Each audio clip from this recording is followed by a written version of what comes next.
B main time now. Only the first two are to transfer to the A main qualifier tonight, so a lot at stake.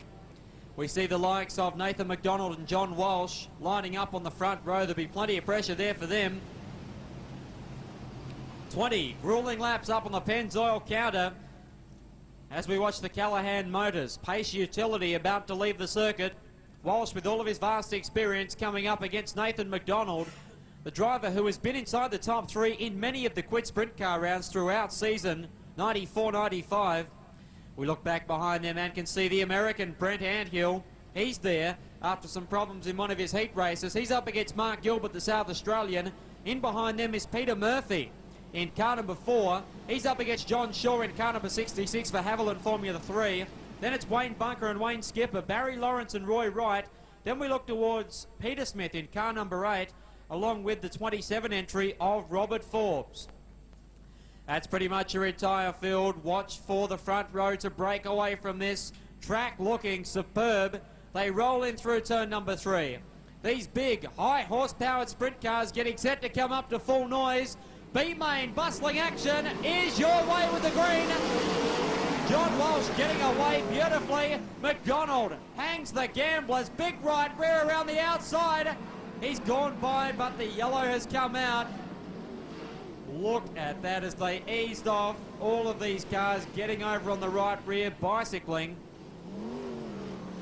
making this quarter-mile clayway almost look like a velodrome out there. I can assure you it isn't, but a lot of bicycling going on. I think a very important thing we should point out this point in time, John, is this two-lane racetrack. We've got a high line which is very, very fast. We've also got a low line which is fast, so that does give these guys plenty of opportunities to pass coming off the front. Absolutely, as we watch John Walsh once again in car number 20, Nathan McDonald, to provide the resistance. We've seen the outside pass has been the way to go on occasions, but then again, still quite a bit of drive down on the bottom side of this track. And in all the years that I've been coming here to Warrnambool, towards the end of the evening, being so close to the sea, there's always a lot of moisture that can come up through the surface.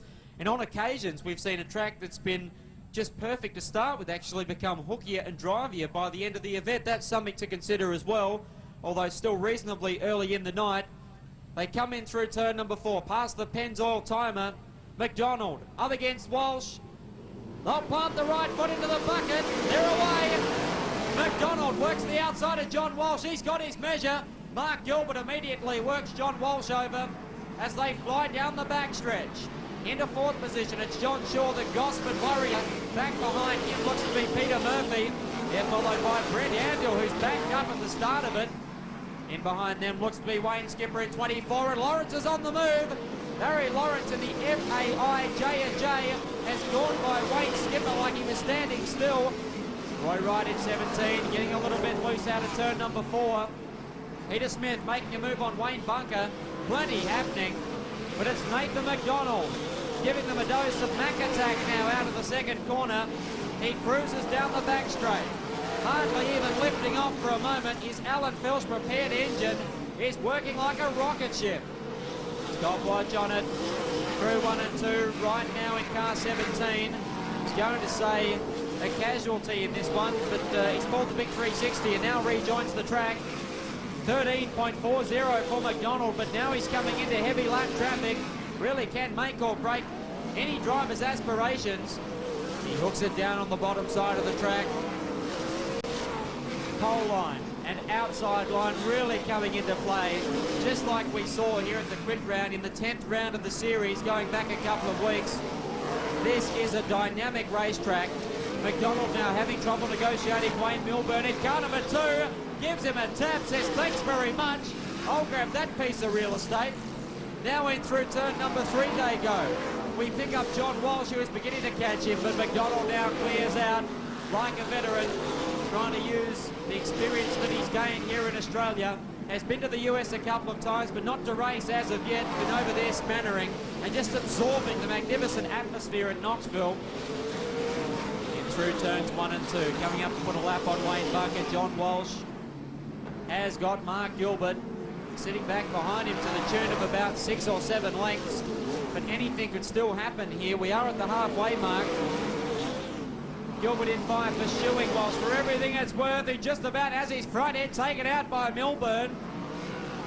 Turn number 3 is where second and third are battling it out. Whoever runs third will be first reserved for the A-main qualifier, which is to follow this event. Walsh in 20, staying down now on the pole line. Mark Gilbert trying to stay with him. And this seems to be the line on the racetrack that is coming into favour. Although McDonald trying to disprove that. Peter Smith flips in turn number 1. It was a light rollover. Luckily for Nathan McDonald, he was able to avoid that.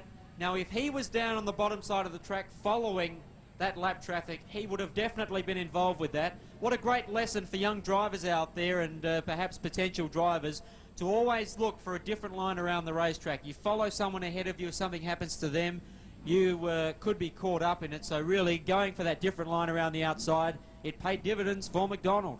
Well, that's the beauty. Pit gate is opening. In fact, now is wide open, which will enable all of these crews to come out and have a chat with their drivers and just analyse the situation, asking them if they want any adjustments made. It'd be a good... But that's a part of racing. Absolutely right with that one, Stewie. Now, as you mentioned, pretty much the distance of a heat race remaining, and it will be a real sprint down to the wire with McDonald hoping to transfer to the A-main qualifier. John Walsh should have ideas about doing likewise, and so too would Mark Gilbert, Peter Murphy, Brent Anthill and Barry Lawrence. To the naked eye, the car does appear to be okay, but we will watch it with great interest. Field now beginning to settle themselves down. Gilbert into third, Murphy into fourth. Lawrence attempting to move into fifth, but Anthill saying, Barry, somehow I don't think so. So now one of the officials will move in and adjudicate. They sorted it out now. Anthill moves in to fifth, Lawrence to sixth, Wayne Bunker to seventh, Wayne Milburn 8th, Fred Edwards 9th, 10th, Mark Walsh in 22, and back in the 11th and final starting spot should be Roy Wright in the 17 car. All just about in readiness now. You can see the Witches Hat over there on the backstretch. Nobody is able to pass until they have made their way past that point on this lap around. We see the leader will go for the hammer around about there.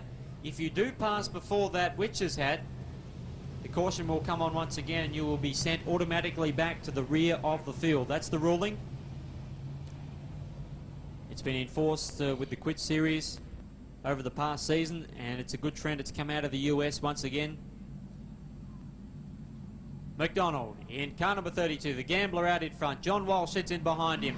Mark Gilbert, past the cone they go. Everybody onto the accelerator. Brent Anthill getting over on the right rear there. Lawrence makes the pass, moves into fifth position. Peter Murphy is there in fourth. Mark Gilbert mounting a serious attack on John Walsh through turns 3 and 4. Buzzes the Goodyear right rear. The track drying out a smidgen down in 3 and 4, especially down on the pole line. The power generation in these awesome winged warriors is phenomenal. McDonald railing turns 1 and 2, making it look very easy. John Walsh in car number 20, the experienced veteran that he is, doing a grand job to hold on to second. Mark Gilbert in car number 5 on a hiding to no one. This is where the interest is. Whoever loses out in this Mark Gilbert-John Walsh confrontation will be resigned to first reserve status for the A-main qualifier to follow this. Fourth position still Peter Murphy. In fifth it's Barry Lawrence. In sixth position it's Brent Anthill. Seventh is Wayne Bunker. Eighth is Wayne Milburn, followed by Fred Edwards. Then we look back to the 22 of Mark Walsh. Roy Wright. McDonald now coming up to lap Roy Wright. Victoria showing some fight. The Mack attack roaring up behind them at a great rate of knots. He'll show Wright his wheel in an attempt to worry him out of position. He did that, getting a great run through traffic, just what he wants here. Doesn't need any headaches. Wrestling his Gambler chassis through the various corners around this super tough but very quick racetrack. Around the outside of Fred Edwards, they just about touch wheels. We look back now to pick up John Walsh, who is about to deal with the 22 car of Mark Walsh. Puts a lap on him. Mark Gilbert now is looking at about a 15 to 20 car length deficit. But Checkers being prepared. Nathan McDonald, the winner of the B main this evening. Second spot going to John Walsh. Third going to Mark Gilbert. And first reserve. We look back then to Peter Murphy in car number 4, who was 4th. Barry Lawrence 5th. Brent Anthill 6th. 7th going out to Wayne Bunker. 8th to Wayne Milburn. 9th position Fred Edwards. But it was all Nathan McDonald's race there after starting on the front row. Thoroughly deserving winner in that one. His gambler looked good. The Alan Felsh prepared engine also did not miss a beat. That'll give Nathan a bit of confidence. And he now will have his sights firmly fixed upon passing some cars from the tail end of tonight's A main qualifying field.